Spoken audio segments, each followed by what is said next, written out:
The Secret Garden by Frances Hodgson Burnett. Chapter 18. The Munnot Waste No Time. Of course, Mary did not waken early the next morning. She slept late because she was tired, and when Martha brought her breakfast, she told her that though Colin was quite quiet, he was ill and feverish, as he always was after he had worn himself out with a fit of crying. Mary ate her breakfast slowly as she listened. "He says he wishes thou would please go and see him as soon as thou can," Martha said. "It's queer what a fancy he's took to thee.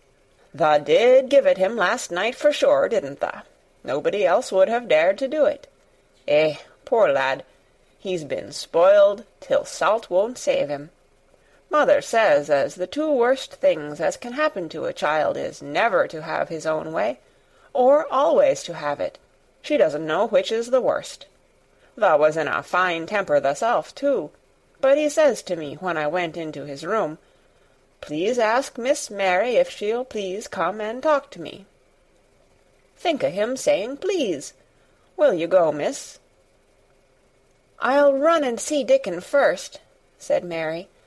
"No, I'll go and see Colin first, and tell him— I know what I'll tell him," with a sudden inspiration. She had her hat on when she appeared in Colin's room, and for a second he looked disappointed. He was in bed. His face was pitifully white, and there were dark circles round his eyes. "I'm glad you came," he said. "My head aches, and I ache all over because I'm so tired. Are you going somewhere?" Mary went and leaned against his bed. "I won't be long," she said. "I'm going to Dickon, but I'll come back. Colin, it's something about the garden." His whole face brightened, and a little color came into it. "Oh, is it?" he cried out. "I dreamed about it all night. I heard you say something about gray changing into green, and I dreamed I was standing in a place all filled with trembling little green leaves, and there were birds on nests everywhere, and they looked so soft and still. I'll lie and think about it until you come back." In 5 minutes Mary was with Dickon in their garden. The fox and the crow were with him again, and this time he had brought 2 tame squirrels. "I came over on the pony this morning," he said. "He is a good little chap, Jump is. I brought these 2 in my pockets. This here one he's called Nut, and this here other one's called Shell." When he said Nut, one squirrel leaped onto his right shoulder, and when he said Shell, the other one leaped onto his left shoulder. When they sat down on the grass with Captain curled at their feet, Soot solemnly listening on a tree, and Nut and Shell nosing about close to them, it seemed to Mary that it would be scarcely bearable to leave such delightfulness. But when she began to tell her story, somehow the look in Dickon's funny face gradually changed her mind. She could see he felt sorrier for Colin than she did. He looked up at the sky and all about him. "Just listen to them birds. The world seems full of 'em, all whistlin' and pipin'," he said. "Look at 'em dartin' about, and hearken at 'em callin' to each other. Come springtime seems like as if all the world's callin'. The leaves is uncurlin' so you can see 'em, and my word, the nice smells there is about," sniffing with his happy turned-up nose. "And that poor lad lyin' shut up and seein' so little that he gets to thinkin' o' things as sets him screamin'. We mun get him out here. We mun get him watchin' and listenin' and sniffin' up the air, and get him just soaked through wi' sunshine. And we munnot lose no time about it." When he was very much interested, he often spoke quite broad Yorkshire, though at other times he tried to modify his dialect so that Mary could better understand. But she loved his broad Yorkshire, and had in fact been trying to learn to speak it herself, so she spoke a little now. "Aye, that we mun," she said, which meant, "Yes, indeed, we must." "I'll tell thee what us'll do first," she proceeded, and Dickon grinned, because when the little wench tried to twist her tongue into speaking Yorkshire, it amused him very much. "He's took a gradely fancy to thee. He wants to see thee, and he wants to see Soot and Captain.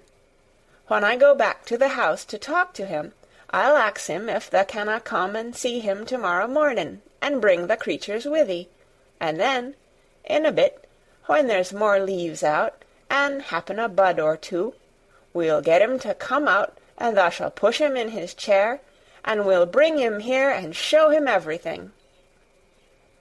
When she stopped, she was quite proud of herself. She had never made a long speech in Yorkshire before, and she had remembered very well.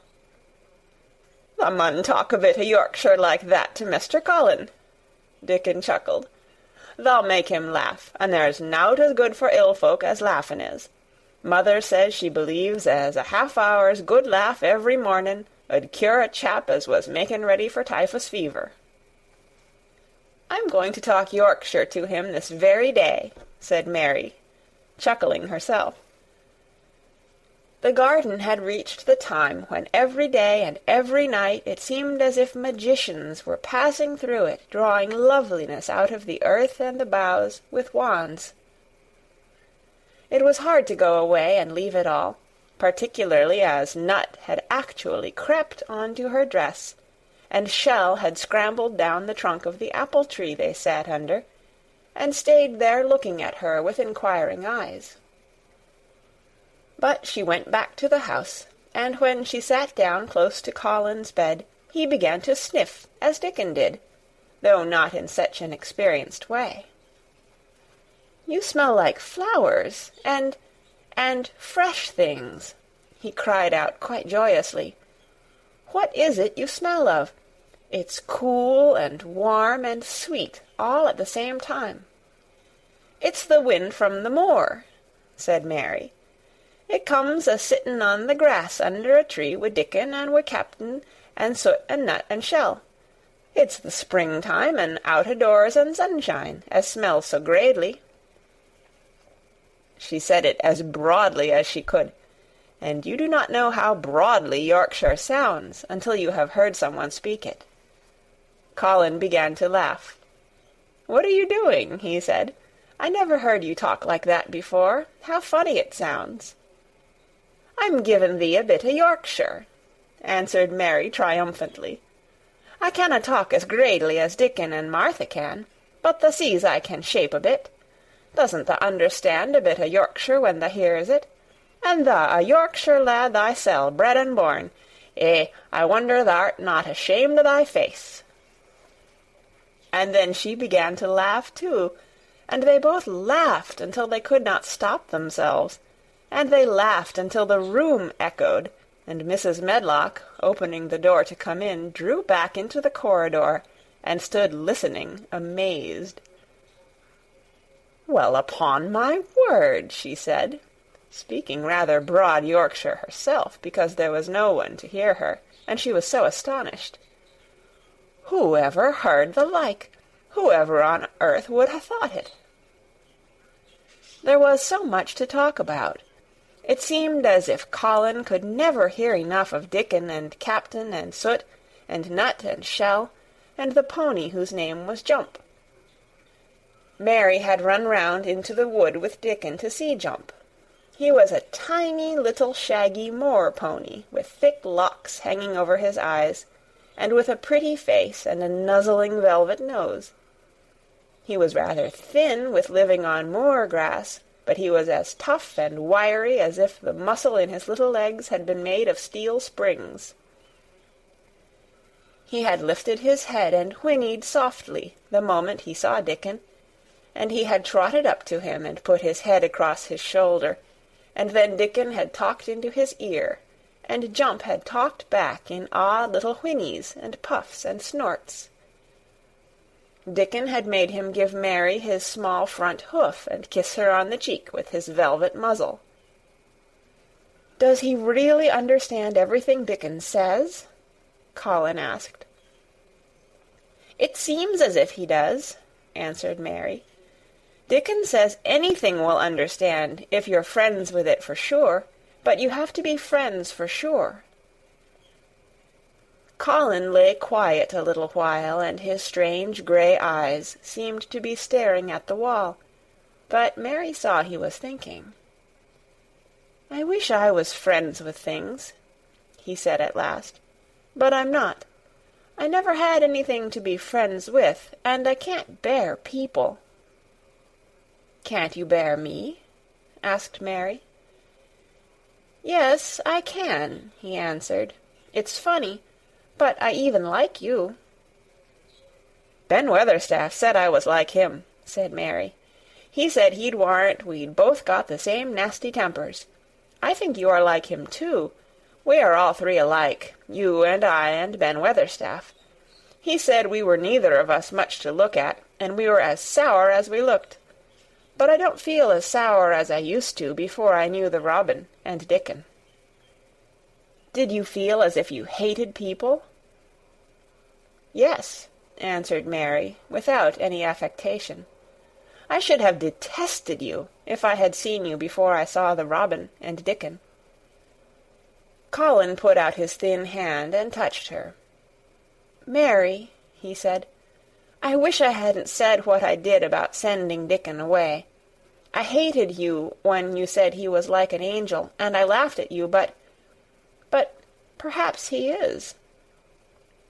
"Well, it was rather funny to say it," she admitted frankly, "because his nose does turn up, and he has a big mouth, and his clothes have patches all over them, and he talks broad Yorkshire, but if an angel did come to Yorkshire and live on the moor, if there was a Yorkshire angel, I believe he'd understand the green things and know how to make them grow, and he would know how to talk to the wild creatures as Dickon does, and they'd know he was friends for sure."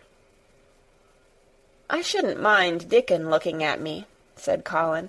"I want to see him." "I'm glad you said that," answered Mary, because... Quite suddenly it came into her mind that this was the minute to tell him. Colin knew something new was coming. "Because what?" he cried eagerly.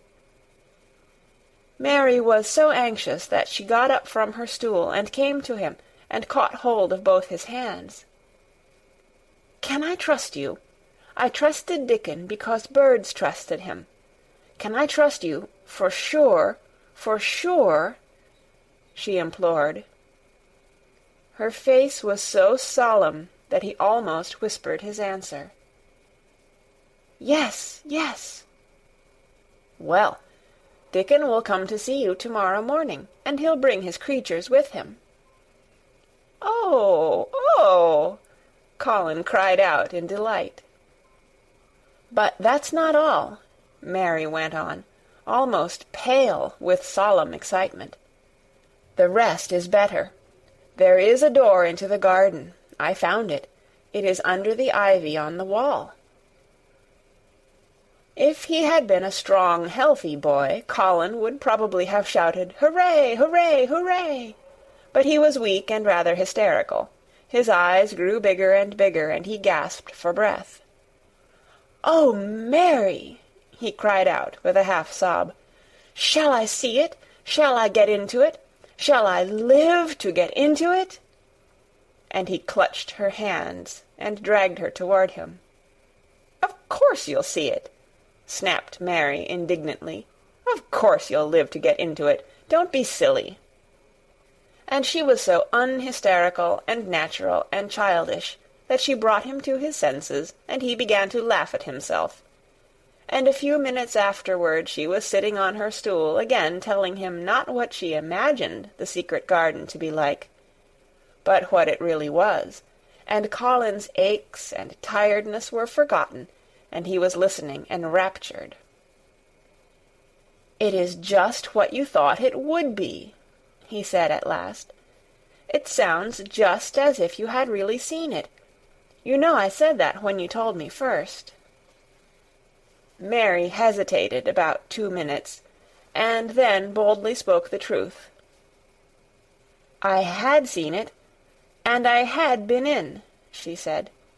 "I found the key and got in weeks ago, but I daren't tell you. I daren't, because I was so afraid I couldn't trust you for sure." End of chapter 18.